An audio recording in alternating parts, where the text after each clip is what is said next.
బాబాయ్ గారు మీ పేరండి? పిచ్చిరెడ్డి. ఎలా ఉందండి మరి ఇప్పుడు చంద్రబాబు నాయుడు గారు వచ్చి సుమారుగా సంవత్సరం అయితే అవుతుంది, మరి ఏంటంటే ఇబ్బంది పడతాం. అప్పుడు ఏం చేయాలి మరి? అంతకుముందు బళ్ళతో ఇచ్చారు, తెచ్చుకోవడం బాగానే ఉంది. రేపు వీళ్ళు ఆపేస్తే మరి అడిగిపోతే వాళ్ళని తేలేంగా, అది పరిస్థితి. అంటే ఇబ్బంది దేనికంటారండి? ఇప్పుడు ఈ వాహనాలు అనేవి ఉంటే గత ప్రభుత్వంలో ఎలా తీసుకుని వచ్చి ఇచ్చారు మనకి రేషన్ బియ్యం అనేది? ఆయాలు బ్రహ్మాండంగా ఇచ్చారు, ఇవాళ లేదు. అది ఇవాళ లేదు, ఇంకా ఇవాళ బియ్యం ఒక్కటే ఎత్తండు, ఏ సరుకులు కూడా రావట్లా, ఏమి రావట్లేదు. కందిపప్పు కూడా లేవు, ఏం లేవు. మరి ఇప్పుడు చాలా వరకు కూడా అండి ఈయన వచ్చిన తర్వాత ఏవైతే కొన్ని చెప్పారో, కొన్ని హామీలు ఏవైతే ఇచ్చారో, ఈ వాహనాలు ఇంటి దగ్గరికి పంపిస్తాం బియ్యం, ఏమి లేవు, ఒక్కటి కూడా లేదు. చెవటం ఒకటికే పేరు, ఇచ్చింది ఒక్కట్లేదు, ఒక్కట్లేదు. గ్యాస్ రండ్రు అయ్యాను ఇయ్యాను వేయలేదు. మరి ఈ సంవత్సరంలో బియ్యపు వాహనం ఒక్కసారి కూడా ఇంటి దగ్గరికి రాలేదా మనకి? ఎప్పుడు వచ్చింది రాలా. ఆ తొలితలో ఒక మాల 2 మాటలు వచ్చిండు, కథం అంతే. ఒక్క మాల 2 మాటలు వచ్చింది, ఇంక రాలా, రానే లేదు. మరి ఇప్పుడు ఈ బియ్యపు వాహనాలు అనేవి రాకపోతే వయసు పైబడిన వాళ్ళ పరిస్థితి ఏంటంటారు? ఇంకా చేసేదే ఉంది, వాళ్ళు ఎట్టు అయితే లాదలేదు.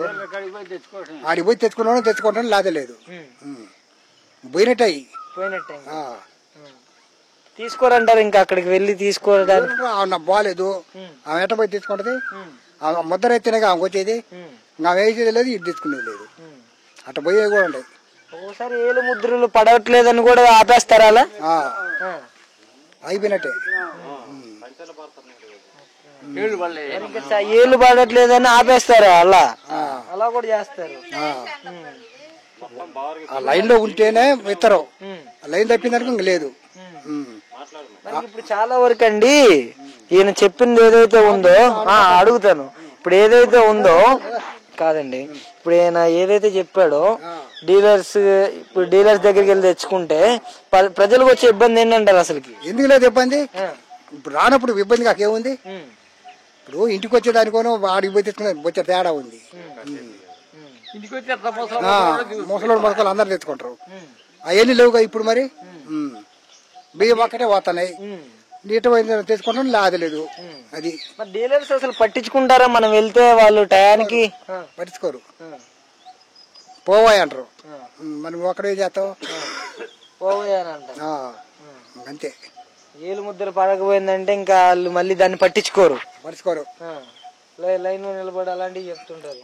లైన్ లో నిలబడి వచ్చేనో వచ్చింది లాదలేదు. మీకైతే మీకు తెలిసినంత వరకు అసలుకి జగన్మోహన్ రెడ్డి గారు ఉన్నప్పుడు ఆయన ఇవాళ పరిస్థితి బాగాలేదంటారు. ఇవన్నీ చెప్పుకోకూడదులే కానీ ఈ పరిస్థితి బాగాలేదంటారు. ఓకే, థ్యాంక్ యూ అండి.